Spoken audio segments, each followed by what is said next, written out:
kano nja kusaba muganda wange ogende wansawo subscribing o liking atela o sharing tusobola okubanga tukwatagano banga tutambula fena sirero osobola commentinga okusinzira ku video nga woba okoze ki nga woba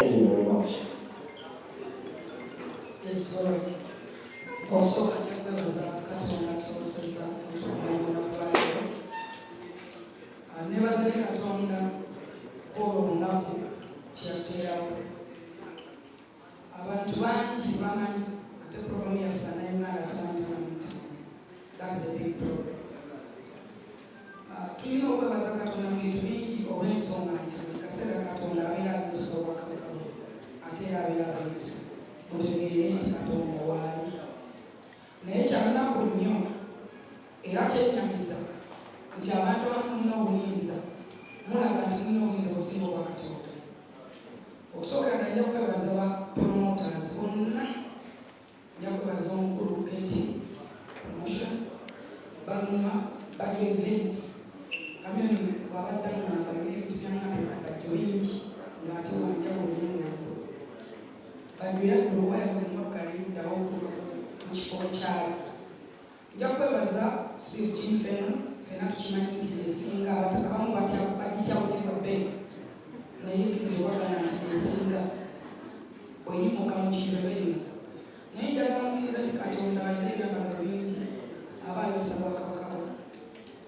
watya singa ebizindaala ebyo Chameleon ebinyabo n'akuba n'afa n'emuku waliwo omuwendo ogula Chameleon how much money singa yayimba negigwira abantu abali batuddewo bafanga abo bataano bigire singa bitawo tulina okusomesa mu indasitule yaffe waliwo ebyajja bibeerawo mukamunatuyamba bigenda naye nsaba tubeerawo obumu ne media ne music oba bagitageeta television shows. Njagala okubategeeza nti siteedi ya Chameleon yagwa ku Lwokutaano naye eya paapa yagwa ku Lwamukaaga Ekongo. Chameleon yali ategeera show paapa bwe twandigambye nti enzikiriza ze z'amaanyi nnyo zikoowola Katonda yafuumuka ku Lwomukaaga nga Ekongo yali akwera yayogera ku mmotoka ye ne Chameleon yali ategeeyo esiriya muzira ayitanga kuwa abantu bafa Chameleon naye atimbayo show. So njagala okubagamba ekigambo kimu twagala Uganda ng'ensi yaffe ne bannayuganda tulekeraawo okunafuya abaana abagatta ku nsi yaffe tulekeraawo okunafuya abaana abeewaddeyo omwana ngakeezo n'avaayo nagenda nagamba tugeze mu Grammy Awards abamu musosera muziruwira ezirimu abamu bazuulirwa kenzo naye n'ovaayo gwe n'onafuya okugendayo obugenza okubeera nomini ekyo kyokka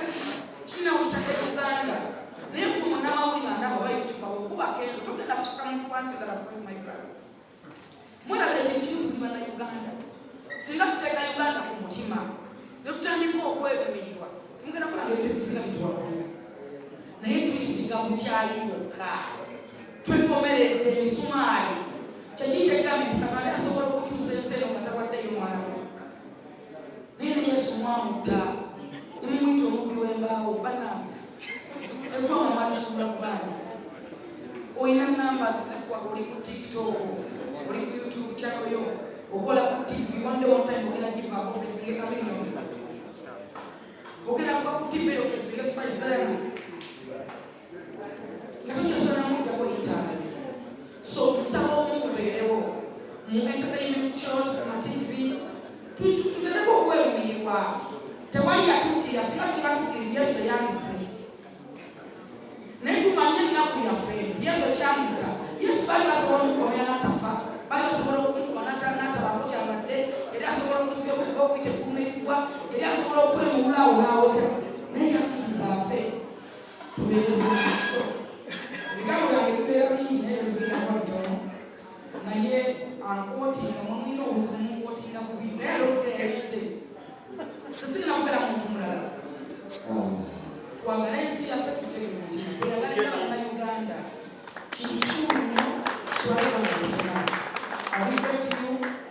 mwena bannayuganda bagala gwe wenna nga wandyetaaze okwata omukolo gwo nga okwanjula embaga amazaalibwa baby shower kuhinjira n'ebirala bingi nkwanjulira Glosh TV bakafulu b'okuba ebifaananyi n'okukwata vidiyo era nga wandyetaaze okulanga wamu ne Glosh TV kuba ku namba y'essimu eno noti 75 noti 31 283 tweyunire oleme kwejjusa.